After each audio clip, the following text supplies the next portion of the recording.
Sakin. C'est Sakin. C'est Sakin. C'est Sakin. Chaque matin quand on se lève, le soleil qui brille dans le ciel, il est l'heure qu'on s'attrape un petit bain, hey, pour éviter la fin de ce bon réveil. Écoute, c'est pas trop passif. On fait travailler Misapi. Plus de loin, trop de boules comme Xavi. On ne perd pas le nord, on est trop pris. C'est Sakin. C'est Sakin. Chaque chose ça s'entend. Mais nous, on ne perd pas le temps. C'est Sakin.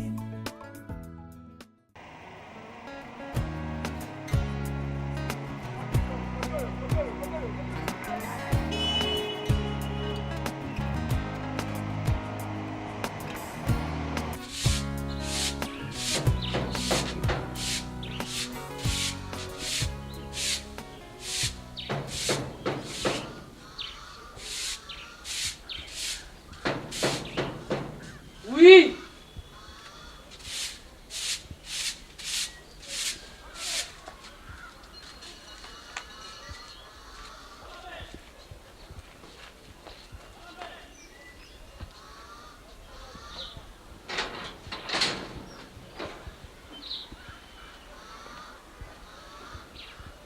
Oui. Bonjour monsieur. Salut toi, Robert est là? Le patron Robert n'est pas là. Et c'est pour? En fait, je suis son frère et je voudrais le rencontrer. Ah, il ne rentrera que le soir. Revenez après, comme ça vous les trouverez.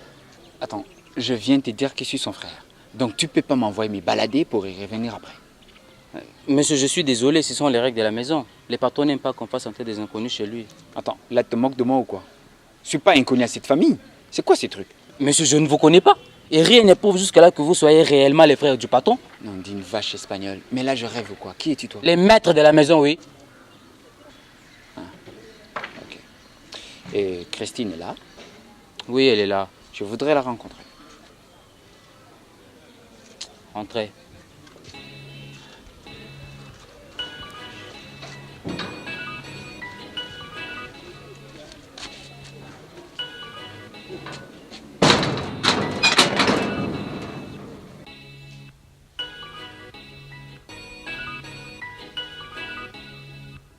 Baye, bango kunae, baye. Installez-vous là, comme ça je vais la proposer.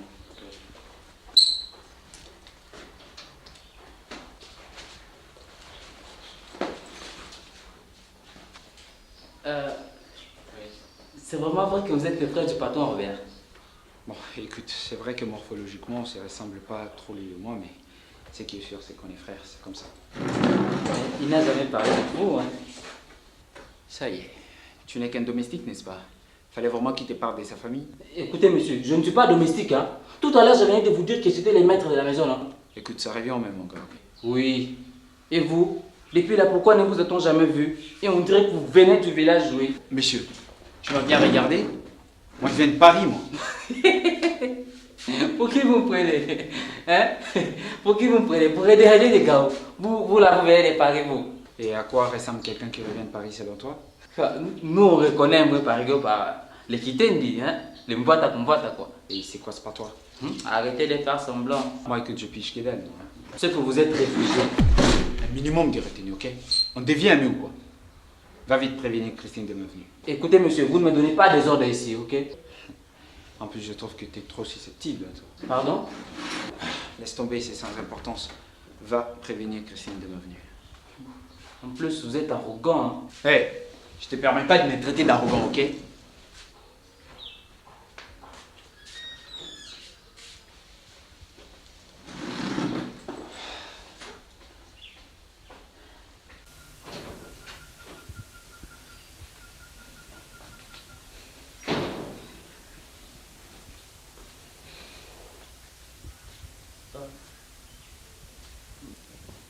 Champi, Oui, madame. tu as fini de faire la lessive?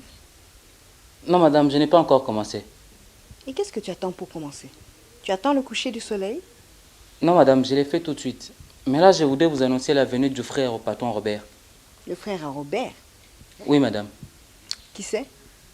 Je ne le connais pas, hein, et je doute fort qu'il soit de la famille. Parce que tu connais la famille à Robert.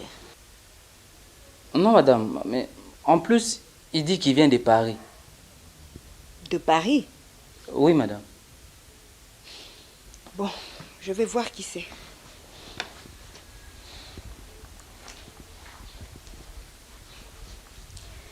Et toi, tu vas tremper les draps que je t'ai donnés à laver dans l'eau tiède. Oui, madame, c'est comme si c'était déjà fait. C'est maintenant. Et pas au coucher du soleil. Oui, madame.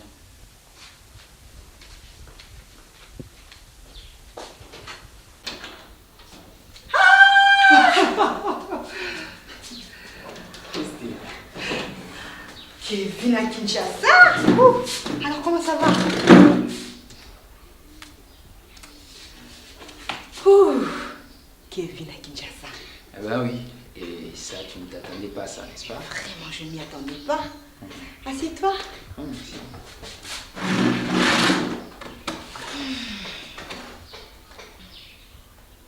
Alors, tu es là depuis longtemps? C'est depuis hier soir vers 22h que je suis arrivé à Keene. Et je passais nuit dans un flat hôtel de la place. Tu es là depuis hier et tu n'as même pas daigné nous informer que tu étais là. Christy, écoute, c'était même pas prévu que je sois là. Je suis arrivé en catastrophe. En catastrophe? Pourquoi? Ça, c'est une très très longue histoire. Et très rocambolesque. Raconte.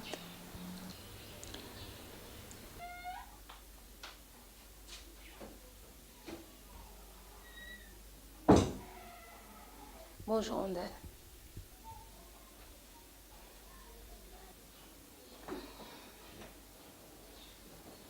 Toi, tu n'as pas honte de dormir jusqu'à 7 heures? Ça y est, ça recommence. Quoi, ça te pose un problème que je dorme longtemps? Tu as vu le désordre qu'il y a dans la cuisine? Et Et ne compte surtout pas sur moi pour le faire à ta place. Et depuis quand on prépare 2 poulets dans cette maison? Ah, Rondel, j'avais de la visite, voilà pourquoi j'en ai préparé 2. Et puis ne me dis pas que ça te pose un problème. Le gâchis, c'est ton fort, hein? C'est ça. C'est parce que c'est moi qui l'ai fait que c'est du gâchis. Si c'était toi, ça aurait été quoi? Dis seulement que c'est parce que c'est ton argent qui les achète que tu t'insurges de la manière, oui. Et puis, le problème avec toi, c'est que tu aimes trop prendre le dessus. Et moi, je n'aime pas ça. Le problème avec toi, c'est que tu n'aimes pas qu'on te recadre. Oui, t'es pas ma mère. Je suis ta grande sœur. Et Et ça me donne le droit de te contrôler. c'est ça. Écoute, si j'étais là, c'était pas pour t'entendre parler de bouffe de grand matin. C'était pour te dire que Jean-Marc a appelé. Et il dit que tu ne réponds plus à ses appels. Quand tu reviendras au bon sentiment, rappelle-le. Du gâchis.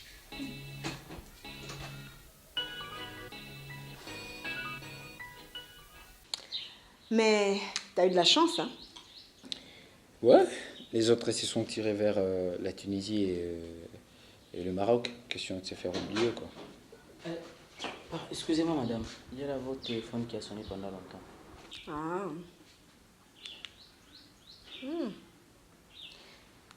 Qui a attrapé en absence? C'est Robert. Certainement qu'il s'est fait des soucis de ne pas t'avoir eu. Hein. Pas vraiment. Il se dira sûrement que je suis en plein ménage. Et il sera surpris de te voir quand il va venir. J'aimerais surtout voir la mine qu'il aura quand tu me verras, lui. Madame, donc c'est vraiment les frères du patron Robert?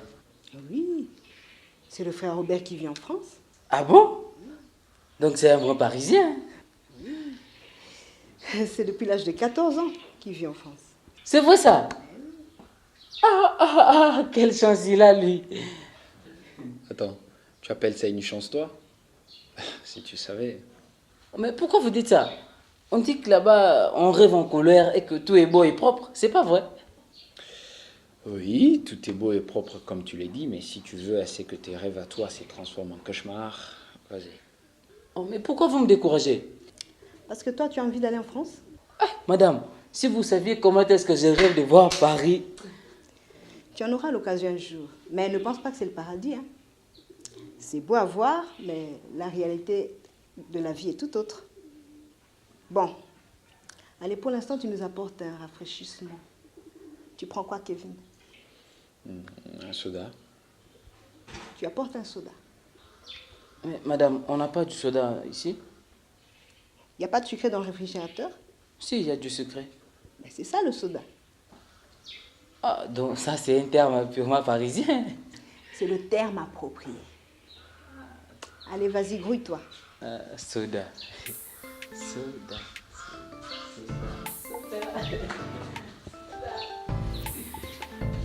Bah, écoute, franchement, Christine, vous avez un personnage très intéressant ici. Hein.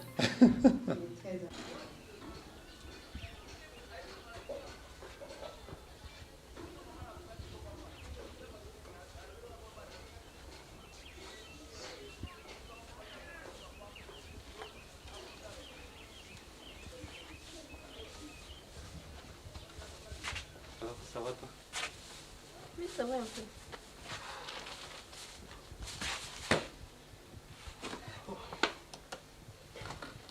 Et toi, comment ça a été ta sortie? Aucune bonne nouvelle. Il me demande de toujours patienter jusqu'à ce qu'ils vont m'appeler. Je pense que le bon Dieu fera grâce. Ouais, espérons.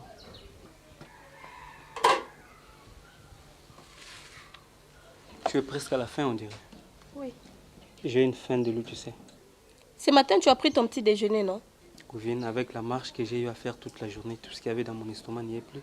Écoute, on ne mange pas maintenant. Si j'ai préparé assez tôt, c'est parce que j'ai un rendez-vous important cet après-midi. Et tu rentres quand? S'il n'y a pas de problème de transport, je crois bien être là aux environs de 18h30. 18h30? Mais Crispin, c'est à cette heure-là généralement qu'on mange, non? Gouverne, s'il te plaît, je ne me tiendrai pas jusqu'à cette heure-là. Si c'est comme ça, tu me sers un peu, comme ça le soir, on viendra encore manger ensemble en famille comme d'habitude.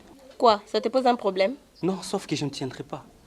Écoute, Crispin, arrête de te comporter comme un enfant. Tu sais bien que l'argent ne suffit plus pour faire assez de nourriture dans cette maison comme avant. Tu serres les ceintures jusqu'à mon retour. Ah, Wivine, Il n'y a pas de A qui tient, tu t'en tiens à ce que je dis. et tu es vraiment catégorique. Ne cherche pas ce que je me répète 2 fois.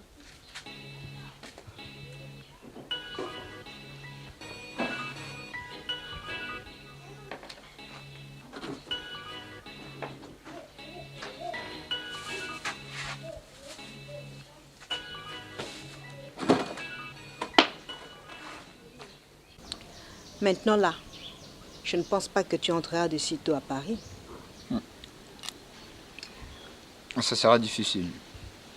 Vu que la police est à nos trousses, vaut mieux que je me fasse oublier pendant un long moment. Cela veut dire que tu es encore là pour un long moment à Kin. On peut dire une année, hein? Oui, une année. Et pourquoi tu ne t'installes pas définitivement ici? Attends, où ça, Kin? Je pense pas que je pourrais m'habituer à la vie d'ici. Et vu que je n'ai pas de repères, tu vois. Mais c'est chez toi ici. Et nous sommes là, non? En une année, tu pourras déjà voir tes marques. Ouais, ça peut se faire. Mais je pense pas que Robert supporterait de voir ma tronche fréquemment chez lui. Vous deux là, vous devez faire un effort pour vous supporter. Et puis quelque part, c'est toi qui dois lui montrer que tu veux donner un autre chemin à ta vie.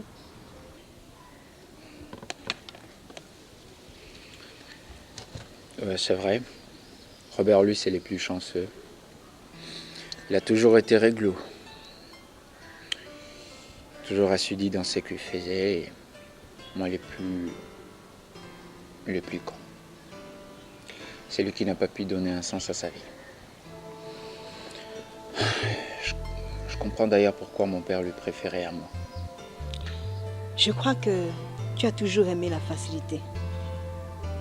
Et c'est ce que ton frère n'apprécie pas. Salut. Salut. Bonjour. Bonjour. Tu sais qui c'est? On dirait que je l'ai vu sur le photo dans l'album. Hein? C'est le beau-frère Kevin. Ah bon, c'est lui? Enchanté. Enchanté. Kevin, je te présente ma petite sœur Peggy. Ah, la petite que je voyais sur des photos là, Eh ben, qu'est-ce que toi t'as grandi, toi? Allez, tu viens quand même, on s'embrasse, n'est-ce pas? Bien sûr. Allez, viens dans mes bras. Allez. Sinon, je suis très enchanté de faire ta connaissance. De même que moi. Allez, Peggy, tu viens? On s'est dit quand même quelque chose, hein. Oui, oui. Alors, Peggy, ça se passe comment ici chez toi? Cacabouille. Attends, cacaboy, ça veut dire quoi ça? C'est quoi ce truc? Ça veut dire la routine. Hein? Attends, ben, ça va. Ok. Ok. Voilà. Tu veux manger? Non, merci. Randall, tu trouves pas que c'est dangereux pour votre couple d'avoir laissé Jean-Marc partir sur le Bas-Congo? Et tu voulais que je fasse quoi? Jean-Marc ne fait qu'à sa tête. Il ne voit que ses intérêts, pas le mien. Et moi, je ne supporte pas ça. J'ai l'impression que tu prends à la légère votre histoire. Hein? Pourquoi tu dis ça? Tu trouves pas que tu aimes toujours être en affront avec ton mari? Quel genre de mariage aimerais-tu former? Quoi? Tu veux me dire que tu n'as jamais vu de couple où l'homme et la femme vivent dans deux coins différents et se voient que pendant des jours de congé? C'est ce genre de couple moderne? Tu me fais peur, tu sais. Oh, pourquoi? Si tu savais que tu allais avoir ce genre de réflexion, donc fallait même pas te marier. Ne t'en fais pas. Notre mariage ne tient qu'à un fil. Et cela veut dire? Cela veut dire que je demande le divorce. Attends, t'es sérieuse? Oui? Pardon, parlons d'autre chose. Quoi? Tu vas pas me dire que toi, tu es pour que je continue à souffrir dans une relation qui m'épanouit pas, c'est ça? En quoi ça ne t'épanouit pas? Mais dans beaucoup de choses? Dans beaucoup de choses, ils ont un combo. De toute façon, tu ne me comprendras jamais. Il n'y a pas à te comprendre, Randall. Tu es juste une fille gâtée. Et sache que je te plains. Tu sais c'est comment, Anayo? Eh?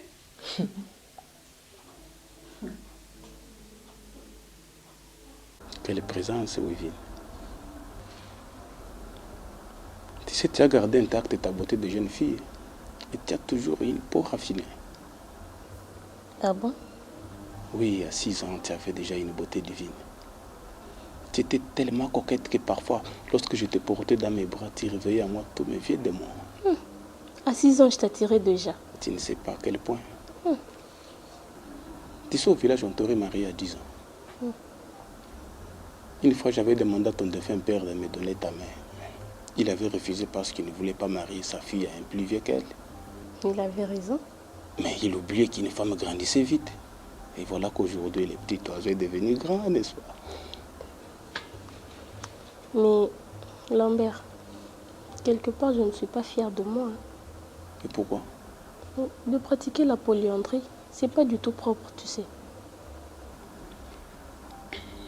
Uvine, arrête de te morfondre à ce point. Tu ne fais rien de mal. Si seulement ton mari pouvait te donner tout ce qu'il faut, tu n'en serais pas là. Rassure-toi, je suis là, je vais faire le reste. Toi, au moins, tu as bonne conscience parce que tu es un homme. Ma chérie, tu ne fais rien de mal.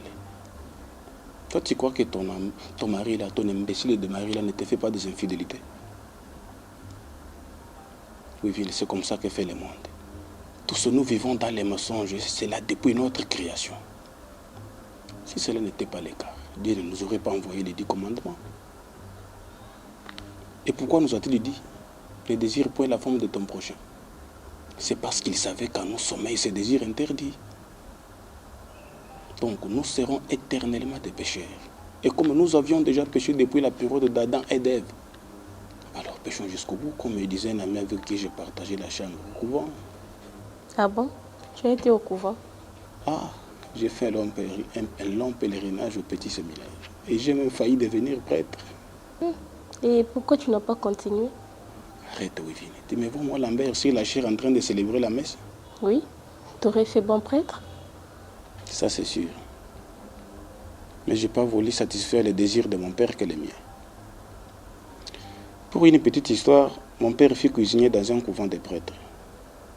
Et comme il admirait la soutane blanche des prêtres qui ne pouvaient pas le devenir vu son âge, il décida à la fin de mon cursus secondaire que j'intègre les petits séminaires. Et c'est ce que j'avais fait en intégrant chez les jésuites. Mon père savait qu'une fois devenu prêtre, j'irais à Rome continuer avec les études de théologie et ensuite devenir évêque. Comme il aimait la solennité qui entoure les hommes de l'église. Un jour, à la maison, lors d'une visite familiale, en causant avec mon père et ma mère, je leur ai soufflé que je ne voulais plus continuer avec le couvent et que je les trouvais très contraignants. Mon père s'enflamma contre moi, c'est comme si j'avais blasphémé. Il me dira qu'il était hors de question que je quitte le séminaire. Parce qu'il espérait avoir une éminence dans la famille. Ce soir-là, nous sommes restés sur un désaccord. Je suis rentré au couvent. Mais ma tentation étant forte, j'ai pris la ferme décision de quitter le séminaire. Et je suis rentré à la maison l'annoncer à mes parents. Et mon père n'étant pas d'accord, il m'a demandé de partir de chez lui. Et je suis parti, continuer avec mes petites affaires jusqu'aujourd'hui. Quelle belle histoire. Passionnante. Mais à mon avis, je pense que tu aurais fait bon prêtre. Oui, ça c'est sûr, mais je n'ai pas voulu rester dans un endroit renfermé et être nourri comme un enfant. Attendre la mort dans la solitude sans toutefois avoir des enfants. Donc ton souci était d'avoir des enfants. Non seulement ça, Wivine. Je voulais aimer sans contrainte. Dieu ne nous a pas envoyés sur terre pour être des infertiles.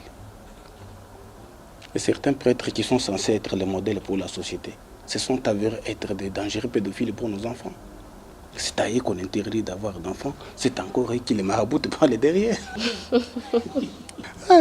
Quelle confusion. Quelle réflexion. Alors, on fait quoi maintenant? Je sais pas, je dois rentrer. Et les programmes de demain? On se fixe au téléphone. Par téléphone, mais aujourd'hui je n'étais pas satisfait quand même. Que tu sois pressé. Tu vois, j'ai toujours soif de toi. Ma chérie, tu sais, un vrai ami, c'est celui qui voit couler ta première larme, qui stoppe la deuxième et qui arrête la troisième. Tu as compris ce que je veux dire? Oui. Voilà.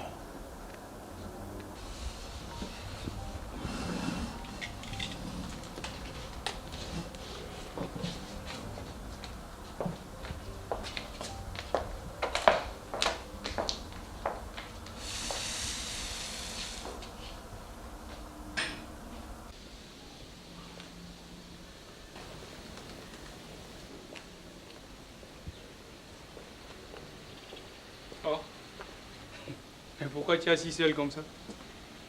Je prends de l'air. Tu ne regardes pas la télé? Il n'y a pas de courant. Ah bon? Oui. Dès que tu es parti, il y a eu délestage de courant. Et j'ai même dû préparer au charbon. Ah bon? Ben oui. Alors, ça a été la journée? Oh, comme d'habitude. Toujours stressante. Et d'ailleurs, je me demande bien quand est-ce que les Chinois vont finir à faire les routes. Car il devient pratiquement impossible de circuler sereinement dans la ville de Kinshasa.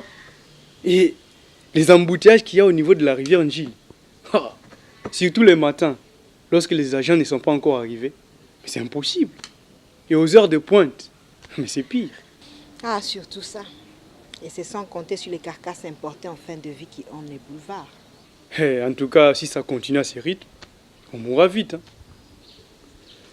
Alors, comment s'est passée ta journée? Pas si mal que ça. Au fait, tu devineras jamais qu'est-ce qui est venu nous voir. Et qui c'est? Ton frère Kevin. Kevin? Mais qu'est-ce qu'il fait ici? Écoute, vous aurez à parler. Et il te dira lui-même les raisons de sa venue ici à Kinshasa. J'espère bien qu'il n'est pas venu le foutre le bordel ici. Et c'est depuis quand qu'il est à Kinshasa? C'est depuis hier soir que je suis arrivé à Kinshasa.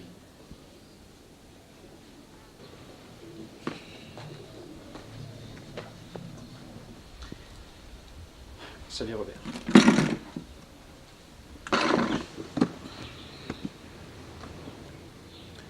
Laisse-moi deviner. suis la dernière personne que tu aurais bien voulu voir à cet instant, n'est-ce pas?